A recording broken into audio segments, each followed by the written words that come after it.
Au fil de cette édition, nous irons à Nantes où les tout-petits amènent leur doudou à l'hôpital des nounours et apprennent à ne plus avoir peur des blouses blanches. À Marseille, ce sont des Parkinsoniens qui ont bénéficié d'un atelier capoeira, une initiative déroutante mais dont nous verrons qu'elle n'est pas dénuée d'intérêt. Restons dans le milieu hospitalier avec ce label remis à une clinique de Vendôme, le label Ami des bébés. Il reconnaît la qualité de l'accompagnement des parents et des enfants pendant les premiers jours de la vie. Allez, on se détend. Avec le petit doigt de maman, les bras de papa. Élise a 4 jours, c'est son 2e bain depuis sa naissance. Pour l'équipe de la maternité de la clinique 5 heures de Vendôme, il est très important d'accompagner les parents dans ces moments clés après l'accouchement. On essaie d'accompagner au plus précis les mamans avec les papas au niveau des bébés et qu'on fait en sorte que les bébés pleurent le moins possible. Donc on met tout en pratique des bains enveloppés pour qu'ils soient plus rassurés. On remet les petits bras bien le long d'eux pour qu'ils se sentent moins perdus. On fait des câlins à papa, à maman aussi, pour qu'ils pleurent le moins. Et là, on voit qu'ils recherchent un petit peu à téter aussi. Et on va aller le refaire téter un petit peu. Dans cette clinique, l'équipe s'adapte aux besoins des bébés et à ceux des parents. L'objectif, que chacun trouve vite sa place. Ça fait 3 jours que je suis là, que je dors dans le lit à côté pour accompagner la maman. Les gens sont là, mais ils sont à l'écoute du papa aussi. Même si, normalement, c'est beaucoup l'écoute de la maman. Mais c'est vrai que ça aide, même si le papa a des questions et tout. Non, c'est vrai que c'est bien. 3 fois par jour, l'équipe se réunit pour échanger sur chaque bébé. Les tétés sont efficaces, moi je l'ai entendu déglutir. Cathy, je sais pas ce que tu en penses. J'ai remise au sein et les tétés efficaces, elles déglutit bien. Mais le travail de l'équipe ne s'arrête pas aux 4 jours passés à la maternité. J'ai vraiment un suivi, et ça c'est demandé par le label, avant la naissance, pendant le séjour à la maternité et ensuite au retour à domicile. Et ça peut se faire, on le conseille en tout cas aux mamans de revenir nous voir à 10 jours de vie de leur bébé, et puis plus après si elles ont besoin. Pour les membres de l'équipe de la clinique qui accouche 520 femmes par an, ce label est une reconnaissance. Ils espèrent que cette récompense fera augmenter le nombre de naissances à Vendôme, en constante diminution depuis plusieurs années. Qu'elles soient endormies. À Marseille, des personnes atteintes par la maladie de Parkinson ont participé à un atelier de capoeira entre art martial et danse. Comment cette discipline brésilienne peut-elle aider les malades? Voici quelques réponses. Olivier Blin, alias Aloe Vera, est capoeiriste. Il est aussi professeur de médecine. Il sait mieux que personne tout ce que peut apporter la capoeira aux patients atteints de Parkinson. J'attaque par-dessus. En effet, il dirige à l'assistance publique des hôpitaux de Marseille le programme DUNE, spécialisé dans les maladies neurodégénératives. Je me suis aperçu que ça pouvait améliorer un certain nombre de signes et de symptômes qui sont fréquents dans cette maladie. Ça associe la danse, mais aussi un peu le combat, la musique, le chant, la rythmicité et puis surtout la socialisation, c'est-à-dire qu'on joue ensemble. Et donc j'ai pensé que c'était une source de lien qui était importante entre les patients, les aidants, les familles et les professionnels de santé. Très bien. Relâche, sautille un petit peu.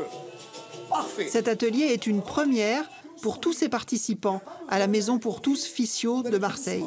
L'important, c'est d'être en accord avec son partenaire. Pourtant, l'animateur n'a eu aucun mal à s'adapter à son public. Il faut juste que le corps s'habitue, que le mouvement, vous commencez à l'assimiler.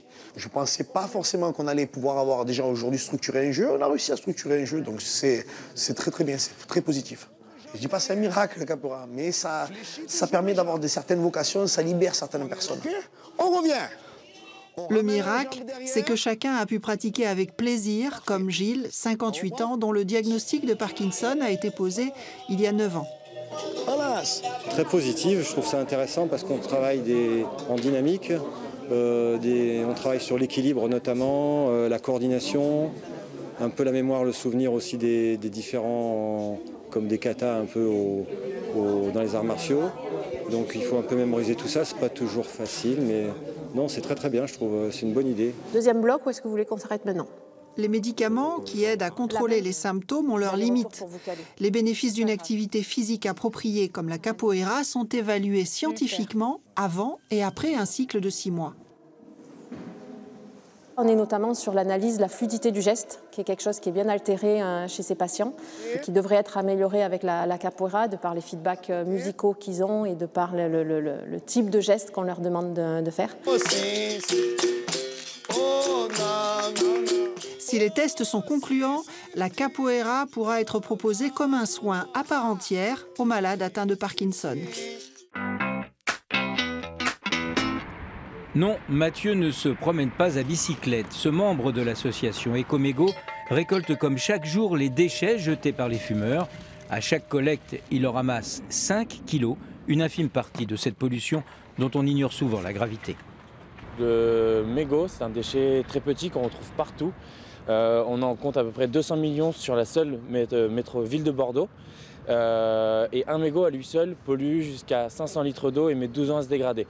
Donc on peut imaginer l'impact qu'ont ces 200 millions de mégots qui sont jetés par an sur la ville. La municipalité de Bordeaux a débloqué 20 000 € pour cette opération de collecte des mégots. De nombreux cendriers ont été installés notamment le long du tramway. Un premier pas est fait aux fumeurs de faire le leur.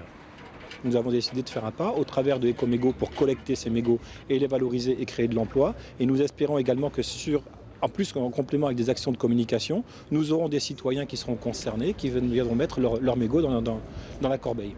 Les cendriers sont fabriqués par une association bordelaise d'insertion professionnelle.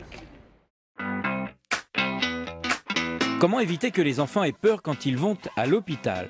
À Nantes, les plus petits de 3 à 6 ans amènent leur doudou à l'hôpital des nounours. Radio, piqûres, examens, les blouses blanches ne font plus peur et les petits qui devront peut-être un jour les rencontrer le feront en toute confiance.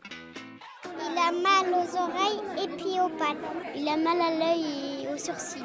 Il a la patte cassée. C'est une véritable hécatombe dans le monde des doudous. Otite, fracture, problème de dents, il faut tout d'abord faire un diagnostic précis avec un nounoursologue. Est-ce que tu lui coupes les ongles des fois?